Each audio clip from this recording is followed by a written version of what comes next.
দর্শক, এই মুহূর্তে আমরা রয়েছি ভাদুন গ্রামে, যে গ্রামটি নাটকের শুটিংয়ের জন্য বিখ্যাত।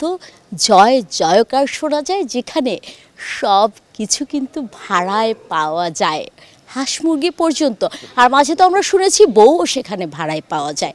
তো দর্শক, আজ আমরা সেই ভাদুন গ্রামে এসেছি। আর বাংলা নাটকের কিন্তু একটি বিশেষ আভিজাত্য রয়েছে। এই দীর্ঘ সময় ধরে বাংলা নাটকের আভিজাত্য, যে গুণী প্রসিদ্ধ অভিনেতারা একই রকম শ্রম ভালোবাসা দিয়ে টিকিয়ে রেখেছেন, তেমন একজন গুণী মানুষ আজকে কিন্তু আমাদের সাথে রয়েছে। এবং একটু বলতে চাই, গতকালই কিন্তু তার প্রিয় মানুষ প্রেয়সীকে আমরা পেয়েছিলাম আরেকটি সেটে। কারণ আমাদের নাটকে প্রচুর যুগল আছেন এবং তারা কিন্তু সমানভাবে পর্দায় এবং বাস্তব জীবনে প্রেমটাকে একেবারে এক্স্যাক্ট রেখেছে। ভালোবাসা কমছে না, কেমন যেন বাড়ছে। তাই সেই ভালোবাসার গল্প কিন্তু আজকে শুনবো। এত কথা বললাম সেই মানুষটিকে, মাসুম বাসার। আমরা চলে যাব গুণী এই অভিনেতার কাছে এবং হাসির শব্দ কিন্তু ইতোমধ্যেই শোনা যাচ্ছে, মুখেও ঝলকাচ্ছে। এত বছরের প্রেম একই রকম আছে, বাড়ছে কিভাবে? আস্থা, একজনের প্রতি আরেকজনের আস্থা।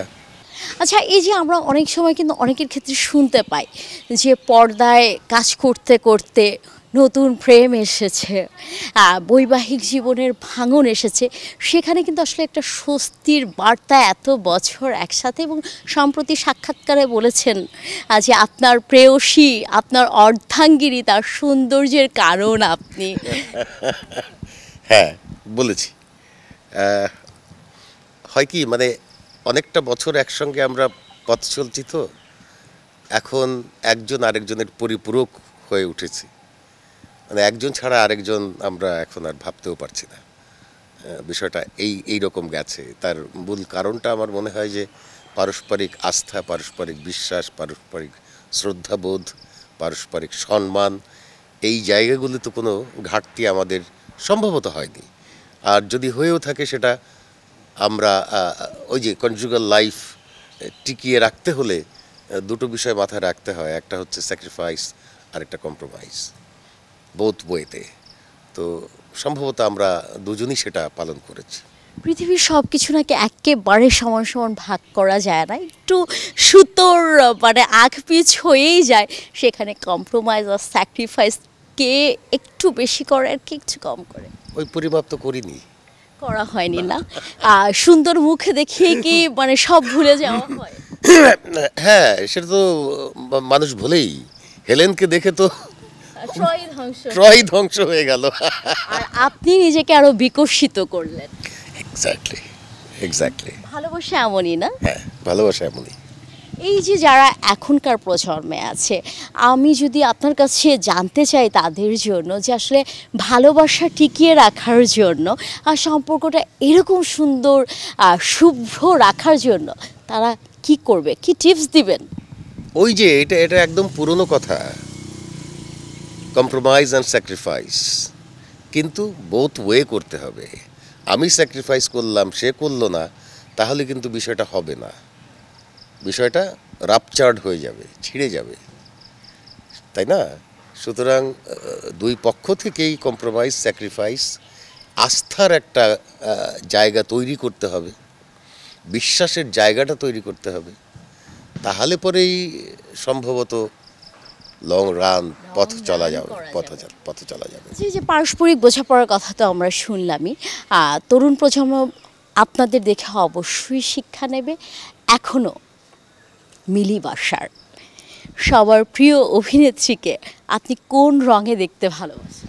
যে রঙে আছে সেই রঙেই দেখতে ভালোবাসি। শাড়ি, পোশাক? যে কোনো পোশাক। বিষয়টা সব কিছুতে সুন্দর।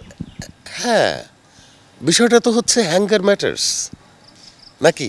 একদম। সো ওই হ্যাঙ্গারে যে পোশাক দেওয়া হবে সেটাই সুন্দর লাগবে। দর্শক, এই নিদারুণ প্রেম বলবো না ভীষণ রকমের প্রেম বলবো আমি ঠিক বুঝতে পারছি না। আরেকটু কথা বলে আসি, এরকম প্রেমিক মানুষ ভালোবাসার বার্তা ছড়িয়ে যাবে, নিশ্চয়ই নির্মল আনন্দ হবে। তার বিশেষ কিছু গুণ যা আসলে এখনও সবাই জানে না, এবং সে তো নিজে খুব বেশি মানে অভিজাত একজন মানুষ। সেই ছোট ছোট গুণগুলো কি বিশেষ? তার বিশেষ গুণ অনেক। সে জীবনে কখনো বোর হয় না, তার জীবনে বোরডম শব্দটা নাই। অবসরে কি করব এরকম সে ভাবে না। তার যখনই অবসর হয়, একসময় সে কবিতা লিখত, তার একটা কাব্যগ্রন্থ আছে প্রেমিক সন্ধ্যা নামে। তারপরে দ্বিতীয় গ্রন্থর জন্য সব কিছু রেডি করার পরেও সে আর করেনি, ছাপায়নি সেটা। এক সময় সে, আমরা যখন বিদেশে ছিলাম, সৌদি আরবে ছিলাম, she was A ghazal singer, এবং বিশেষ করে পাকিস্তানি এবং ইন্ডিয়ান কমিউনিটি তাকে 2-3 সপ্তাহ আগে থেকেই বুক করে রাখতো উইকেন্ড গজল শোনার জন্যে।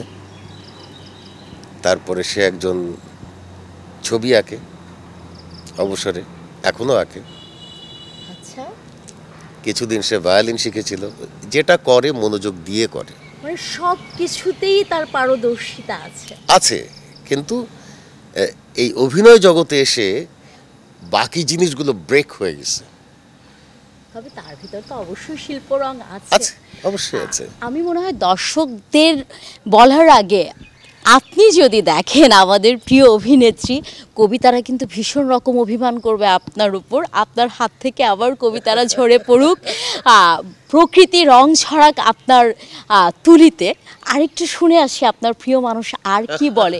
যেখানে এত বেশি আমরা শুনি অভিযোগ, সেখানে এত বেশি প্রেমযোগ। সে চমৎকার রান্না করে, সে চমৎকার একজন মা, এবং এখন সে চমৎকার একজন নানী। হ্যাঁ, তো আর কন্যা হিসাবে সে তার মায়ের কাছে সবচেয়ে বেশি প্রিয়। তার মায়ের দেখাশোনা করছে, তার মা আমাদের সঙ্গেই থাকেন। উনি লাস্ট 14 ইয়ার্স প্যারালাইজড, পুরোটা সেই টেক কেয়ার করে এত কিছুর পরে। আর একটু দর্শককে বলি, দর্শক, এই যে প্রেমের রসায়ন আর পতিদেবের মুখে তার প্রেয়সীর এই যে বর্ণনা, আজকে না আর কোনো প্রশ্ন জানতে চাওয়াই উচিত হবে না। শুধু শেষ কথাটি তার কাছে শুনতে চাইবো যে আজকে আবার নতুন করে এই পর্দায় কিভাবে প্রেম নিবেদন করবে, কি বলবে? এটা তো প্রতিদিনকার ঘটনা। আজকে আবার 71-এর সামনে। ও আচ্ছা, 71-এর সামনে কিভাবে প্রেম নিবেদন করব, কি বলবেন আর কি? কি বলা যায়, এমনও দিনে তারে কি বলা যায়। ঘন ঘোর বরিশা নাই, প্রচণ্ড প্রখর রোদ, প্রচণ্ড গরম, প্রচণ্ড ঘাম, ওর মধ্যে ওই একটা কথাই, পুরনো কথাটাই বলতে হবে, তোমাকে আমি অনেক ভালোবাসি। বাহ দর্শক, এই ভালোবাসার জয়যাত্রা ছড়িয়ে যাক। রবীন্দ্রনাথও কিন্তু বিশেষভাবে এই ভালোবাসাকে বলবেন, মানে উনি তো যেখানেই থাকেন অনন্তলোক থেকে দেখছেন যে তার গানের সাথে নতুন কথা মিলিয়ে কার্তিকের এই তীব্র গরমেও আমি তোমাকে ভালোবাসি বললেন। আরেকটা কথা, যে জিনিস ভালোবাসা দিয়ে জয় করা যায় তা কিন্তু যুদ্ধ করে হয় না। একটা গোলাপ দিয়ে কতবার মানুষকে মেরে ফেলা যায়, ভালোবাসায় মেরে ফেলা যায়। তো আমরা আসুন না একটা ফুল দেই, ভালোবাসায় ভরিয়ে দিই আমাদের এই উত্তপ্ত পৃথিবীকে। এই আহ্বান রইল। সুমনা সুমি, 71 ঢাকা।